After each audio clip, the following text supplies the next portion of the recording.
আজকে তোমাদের কাছে একটু চিংড়ি মাছ বাটা করে দেখাচ্ছি। দেখো, কড়াইতে তেল বসিয়ে দিয়েছি। তেল গরম হয়ে যাওয়ার পর শুকনো লঙ্কার ফোড়ন দিয়েছি। তার মধ্যে দিয়ে দিয়েছি পেঁয়াজ, রসুন, কাঁচা লঙ্কা, শুকনো লঙ্কাও দিয়েছি ফোড়নে। কালো জিরে, চিংড়ি মাছগুলো দিয়ে দিয়েছি। দিয়ে ভালো করে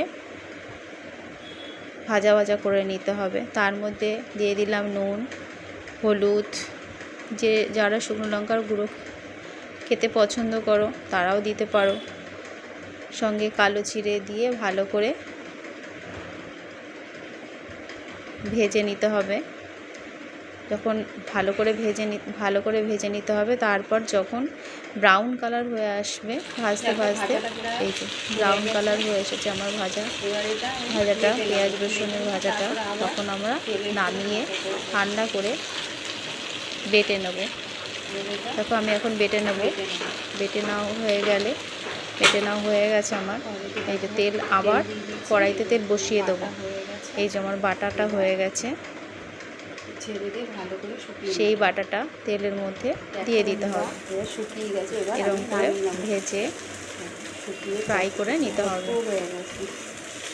যখন এরকম পুরো শুকিয়ে আসবে, কড়াইতে লেগে যাবে, এরকম অবস্থায় নামিয়ে নিতে হবে। দেখো আমার বাটা হয়ে গেছে, চিংড়ি মাছ বাটা। তাই আমি একটু গরম গরম ভাতে নিয়ে খেতে বসে পড়লাম। দেখছি কেমন হয়েছে। আমার তো খুব ভালোই লেগেছে।